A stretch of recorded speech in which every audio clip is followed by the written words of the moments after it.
नमस्कार, आप सभी का हमारे YouTube चैनल में स्वागत है। आज से हम आपको इतिहास की मध्यकालीन इतिहास पढ़ाएंगे और यदि मज़ा ना आए तो डिसलाइक कर देना। तो आज से हम इतिहास स्टार्ट कर रहे हैं और इतिहास की ये बहुत मेहनत की है हमने आपके लिए। आप स्क्रीनशॉट ले सकते हो। और आपको मैं 2 लाइन जरूर बता देता हूँ इतिहास स्टार्ट करने से पहले।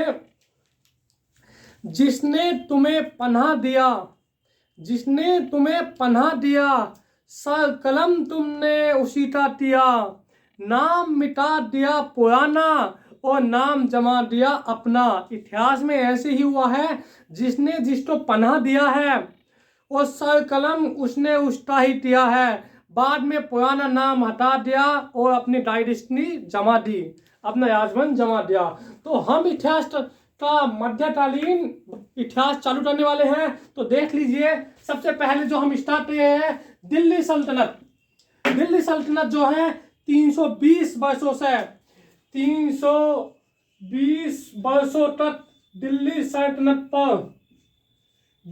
सल्तनत पर मुस्लिम शासकों ने राज संभाला है अपना। तो हम जो है सबसे स्टार्टिंग चलते हैं गुलाम वंश 1206 से 1290 तक रहा। उसके बाद दूसरा वंश आया खिलजी वंश 1290 से 1320। तीसरा वंश की ओर चलते हैं तुगलक वंश जो है 1320 से 1414। और चौथा वंश जो है सैयद वंश 1414 से लेकर 1451। और पांचवा वंश है लोधी वंश जो है 1451 से 1526। इनके अंतर्गत जो घटनाएं घटी है वो घटनाओं को मैं बहुत अच्छी तरीके से कहानी के रूप में बताऊंगा। इतना ही आता है पेपर में, यही मेन क्वेश्चन है। मैंने आपके लिए बहुत अच्छा कंटेंट छाटा है। तो सबसे पहले जो हम स्टार्ट कर रहे हैं गुलाम वंश कर रहे हैं। गुलाम वंश में क्या हुआ, गुलाम वंश में एक दूसरे गुलाम बनाते थे। पहले बाजार में खरीदा जाता था आदमियों को। तो इसीलिए इसी कंसेप्ट को लेकर जो इस वंश का नाम रखा गया वो गुलाम वंश रखा गया। इसमें जो राजा हुए वो सब गुलाम थे आपस में एक दूसरे के। तो सबसे पहला जो 1206 से 1290 के बीच की जो मैं बात करूंगा आज आपके लिए, बहुत अच्छी क्लास लाया हूँ। बहुत 10-15 सालों का एक्सपीरियंस है मुझे इतिहास का। तो इसी प्रकार बहुत अच्छी तरीके से पूरा इतिहास कराऊंगा आपको मैं। सबसे पहले जो आता है कुतुबुद्दीन ऐबक जो था मोहम्मद गौरी का गुलाम था। मोहम्मद गौरी ने जितना भी अपना भारत में जीता था वो सब कुतुबुद्दीन ऐबक को दे दिया था। और कुतुबुद्दीन ऐबक क्या था, दिल्ली का गवर्नर था। और इसे कहां से खरीदा गया था, नीसापुर के बाजार से कुतुबुद्दीन ऐबक को खरीदा गया था। 1206 से 1210 तक इसका शासनकाल रहा। 1210 में इनकी मृत्यु हो जाती है पोलो खेलते समय, पोलो और चौटान खेलते हुए। तो आइए डिस्कस करते हैं हम एडिट लाइन पर। जो इन्होंने राजधानी बनाई कुतुबुद्दीन ऐबक ने राजधानी लाहौर बनाई और इन्हें लाट बख्श कहा जाता था। लाट बख्श का मतलब होता है लाखों रुपए का दान करने वाला। लाखों रुपए दान करने वाले को बोल रहा जाता था लाट बख्श। अगला है पील बख्श का मतलब होता है जो हाथियों का दान देता था। हाथियों का दान करने वाले को पील बख्श कहा जाता था। तीसरा कंसेप्ट है कुरान ख्याबा। ये कुरान का पाठ करते थे। तो इसके बाद इन्हें जो नाम की जो अवधि मिली है लाट बख्श, पीर बख्श, कुरान बख्श, इनके कामों से मिली है। इनके दरबार में एक सेनापति आता था बख्तियार खिलजी, जिसने नालंदा विश्वविद्यालय को ध्वस्त करवाया था। ये क्वेश्चन अधिकतर पेपर में पूछा जाता है कि नालंदा विश्वविद्यालय को किसने ध्वस्त करवाया था। नालंदा विश्वविद्यालय को बख्तियार खिलजी ने ध्वस्त करवाया था। ये जितने भी क्वेश्चन है सब प्रीवियस ईयर में आए हुए क्वेश्चन है।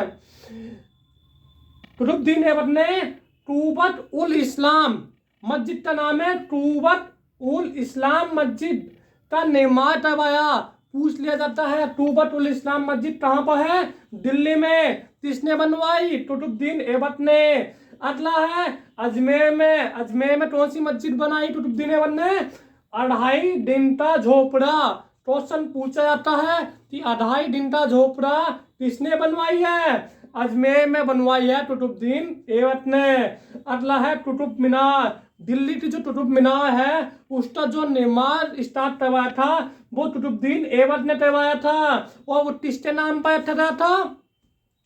सूफी संत ख्वाजा कुतुबुद्दीन बख्तियार काकी के नाम पर कुतुब मीनार का नाम पड़ा है। कुतुब मीनार का नाम पूछ लिया जाए किसके नाम पर पड़ा है?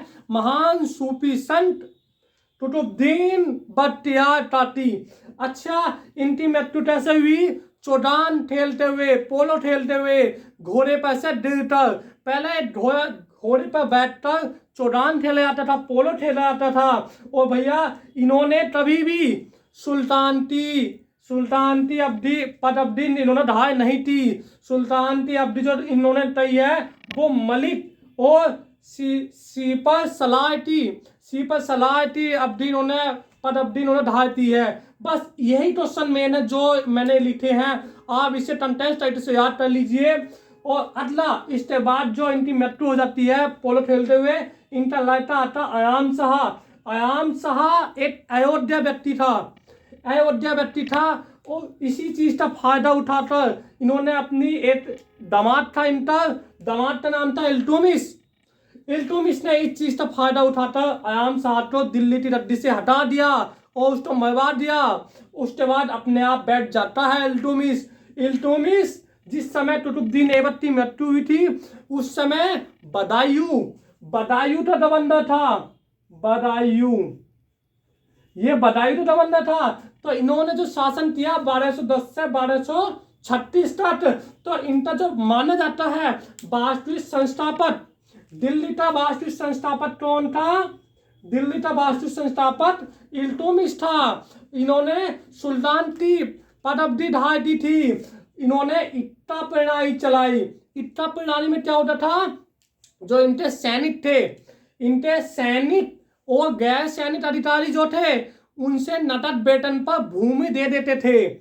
जिन्हें भूमि प्रदान की जाती थी उन्हें इक्तादार कहा जाता था। तो इक्ता प्रणाली में भूमि मिलती थी नकद वेतन पर। अगला है सुल्तान ए चहलरानी। इन्होंने 40 सरदारों का, इन्होंने 40 गुलाम सरदारों का, 40 गुलाम सरदारों को मिलाता एक संगठन बनाया। उस संगठन को कहा गया सुल्तान ए चहलरानी, जो इनके याददाश्त को देखते थे। जैसे तुम्हारा याददाश्त हो गया, कितना पैसा आया है, कितना पैसा जाया है, सब चीज पर जो निगाह रखते थे, वो एक गठन बनाया था सुल्तान ए चहलरानी। इन्होंने शुद्ध अरबी के सिक्के चलवाए। शुद्ध अरबी क्वेश्चन पूछा जाता है, शुद्ध अरबी के सिक्के किसने चलवाए? इल्तुतमिश ने चलवाए। इन्होंने चांदी के सिक्के चलवाए। चांदी के सिक्के को कटा बोला जाता था। और दूसरे कौन से सिक्के चलवाए? तांबे के सिक्कों को क्या बोला जाता है? जीतल बोला जाता था। इन्होंने कुतुबुद्दीन ऐबक ने राजधानी लाहौर बनाई थी और इन्होंने अपनी राजधानी क्या बनाई? दिल्ली। क्वेश्चन यही पूछा जाता है कि दिल्ली की गद्दी पर बैठने वाला वास्तविक संस्थापक गुलाम बख्तर कौन सा है? कौन है? इल्तुतमिश। दिल्ली किसने राजधानी बनाई थी? दिल्ली इल्तुतमिश ने बनाई थी। अगला है 1231 में चंदेश ठाटे चंदुल से इन्होंने बचाया। भारत पर इन्होंने आत्महत्या चंदेश था ने, और इन्होंने भारत को बचा लिया। पहली बार मकबरा किसने बनवाया? इल्तुतमिश ने बनवाया, पहली बार मकबरा। और 1219 में बगदाद के खलीफा से इन्होंने सुल्तान की पदअवधियां ढाई दी। तो सबसे पहला क्वेश्चन यही पूछा जाता है कि बताओ सुल्तान की पदअवधि ढाई करने वाला गुलाम वंश का संस्थापक या गुलाम वंश का राजा कौन था? वो था इल्तुतमिश। इसके अलावा 1236 में इनकी मृत्यु हो जाती है और मृत्यु के बाद इनका एक लड़का था युतुद्दीन फिरोज, जो एक अयोध्या शासक था। तो इनकी माता ने शासन चलाया युतुद्दीन की। उनका नाम था शाह सुल्तान। इनकी माता नाम था शाह सुल्तान, जो कि एक बहुत निर्दयी महिला थी, जिसके कारण जिस चीज का फायदा उठाकर यज्ञा बेगम गद्दी पर बैठी, वो 1236 से 1239 तक यज्ञा बेगम बैठी। और यज्ञा बेगम ने जो पर्दा पीटा थी सब त्याग दिया और कोट पैंट में आकर अपना यहाँ सिंहासन पर बैठ गई। इसलिए एकमात्र महिला सुल्तान जो अभी तक यही है वो यज्ञा बेगम यही है, जिन्होंने 1236 से 1239 तक शासन किया। उसके बाद इन्होंने अल्टूनिया से शादी की। शादी करने के बाद 1240 में क्या हुआ, हिंदू डाकुओं द्वारा इनकी हत्या कर दी गई। तो इसके बाद जो यज्ञा बेगम आई, यज्ञा बेगम के बाद जो शासन चला वो दो छोटे छोटे राजा आए। छोटे छोटे राजा आने के बाद नसीरुद्दीन महमूद आए 1246 में। जो 1239 से 1246 का जो टाइम पीरियड है उसमें तो विशेष नहीं हुआ, जो ज़्यादा विशेष काम हुआ है मैं वही आपको समझा रहा हूँ। 1246 से लेकर 1245 के बीच में नसीरुद्दीन महमूद ने क्या किया, शासन चलाया। और इसमें इन्हें पता चल रहा था कि जो 40 गुलाम सरदारों का जो दफन है सुल्तान है चहलरनी, इनके हाथ में पावर है, इनके हाथ में पावर है। इसीलिए इन्होंने सत्ता को हाथ से छोड़ दिया। हाथ से छोड़ने का मतलब यह है सारी शक्ति इनके हाथों में सौंप दी। 40 गुलामों के सरदारों के हाथों में इन्होंने पूरी पावर छोड़ दी कि जैसा कहना आप करो, मैं तो नाम मारते ये राजा हूँ। उसी समय बलवन भी वहां तक क्या था, एक बलवन भी वहीं था 40 सरदारों में। और 40 सरदारों में से बलवन ने क्या था, बलवन के अनुसार ही शासन चलता था। तो इन्होंने नसीरुद्दीन ने बलवन को क्या दी, उलूठाती उपाधि दी। कई बार क्वेश्चन पूछ ले आता है, बलवन को उलूठाती उपाधि किसने दी, नसीरुद्दीन ने दी है। उसके बाद बलवन विशेष चीज है, बलवन की हम कहानी सुनाते हैं आपको। बलवन ने यह कहा कि जिले इलाही राजा जो है ईश्वर की छाया है, कहो तो इन्होंने इलाही चलाई, इन्होंने इलाही। इसके बाद इनका जो वास्तविक संस्थापक था, जो वास्तविक जो नाम था इनका वो था बहुद्दीन नाम था। इन्होंने क्या किया, 1265 में मंगोलों के आत्मा से बचाया। मंगोलों के आत्मा से किसने बचाया, बलवन ने बचाया। और क्वेश्चन आता है 40 गुलामों के संगठन तो किसने विनाश किया था, वो बलवन ने किया था। बलवन ने सोचा अगर ये 40 सरदार अभी भी रहेंगे यहाँ पर तो मेरा शासन परेशानी में आ जाएगा, संकट में आ जाएगा, तो इन्होंने वो समाप्ति कर दिया। क्वेश्चन आता है सुल्तान ये चहलगांव किसने समाप्त किया, बलवन ने समाप्त किया। विनाश किसने दिया, सिजदा पापोस प्रथा चलाई। सिजदा में क्या होता था, जो जनता होती थी वो घुटनों के बल पर बैठती थी और क्षमा मानती थी, सिर झुकाती थी अपना। इसके अलावा पाबोस में क्या होता था, पेबोस में व्यक्ति अपना पेट के बल पर लेटता था और उनके राजा के चूमता था, राजा के पैर चूमता था। पेट के बल लेटता था और राजा के पैर चूमता था पेबोस में। सिजदा में सिर झुकाते थे। अगला आता है नवरोज त्योहार। फारसी में का एक त्योहार होता है नवरोज, जो देश ने चलवाया। क्वेश्चन कई बार आया हुआ है, एसएससी में भी आया हुआ है, तुम्हारे कंप्यूटर ऑपरेटर में भी आया हुआ, पुलिस में भी आया हुआ है कई बार। तो ये नवरोज प्रथा किसने चलाई, नवरोज प्रथा बलवन ने चलवाई। फारसी की एक त्योहार है, फारसी का त्योहार है।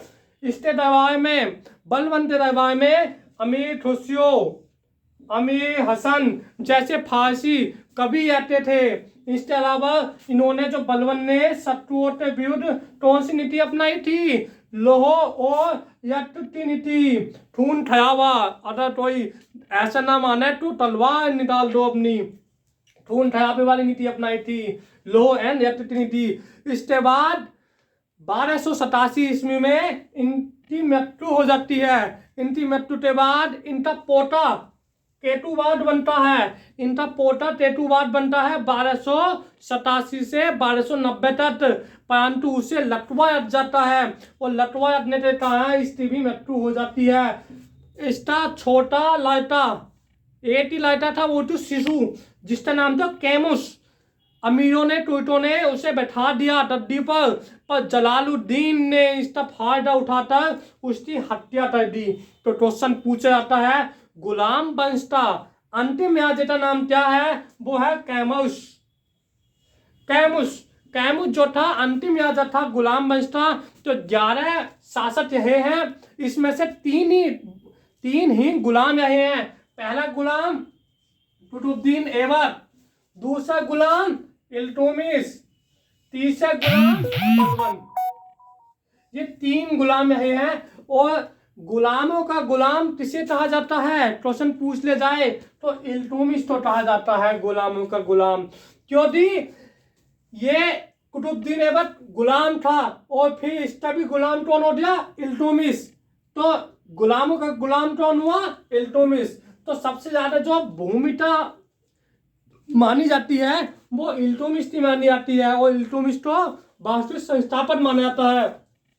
अगर आपको अच्छा लगे हमारा पढ़ाने का स्टाइल तो लाइक और शेयर जरूर कर देना।